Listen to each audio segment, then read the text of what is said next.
My name is Jonas Nilsson. I hold the position as principal scientist at Cambrex Karlskoga. I've been working at Cambrex for 18 years. So I started out as a chemist in 2005, went on at R&D, and 2008 I started as a senior chemist, and for the last 5 years I've been holding the position as principal chemist at R&D. I work in the area of new products, as we call it in Karlskoga. In my group, we are synthetic chemists, mainly working with process development. It's a dedicated team of mainly PhD and MScs. We have about 50% PhDs, and the rest have a Master of Science in chemistry. The typical day-to-day challenge is to optimize the process to get it scalable and robust. Typically, we need to scale up processes which we have from our clients to a much larger scale that they have ever been running before. It means that we need to take into account things that may not have been considered before, such as heat transfer, ability to stir, filterability, and other things that are very scale dependent and most likely need further optimization. May also need to be optimized on capacity, how many kilograms you can produce per volume, so you actually can fit more product into your reaction train.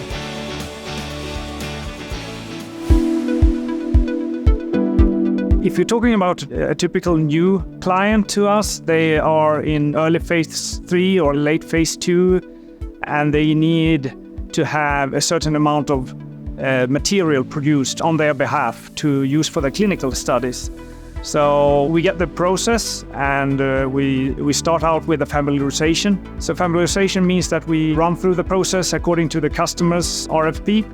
And after we have done that, we start with the development. We look at things that needs to be improved and adapted to our equipment. It may be that the process is not mature enough to be run at a sufficiently high scale. After we complete the development, we do a demo batch, as we call it, and that means that we should have everything ready for production.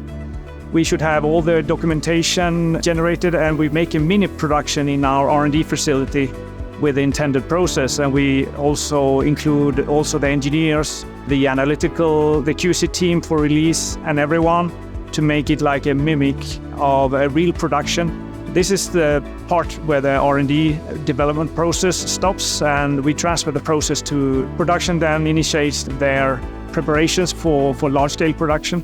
The chemist will be still on the project and supporting the engineer and also supporting the production all the way through to release and delivery to the customer. I think the key item to understanding a process and to have a robust process is to look at all the details. Even small deviations need to be understood.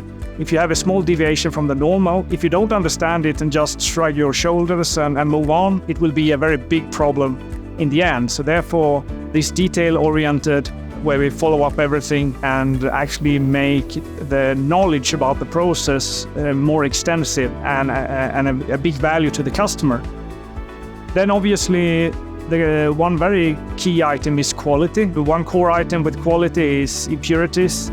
We gather information about impurities, how they track in the process from step to step.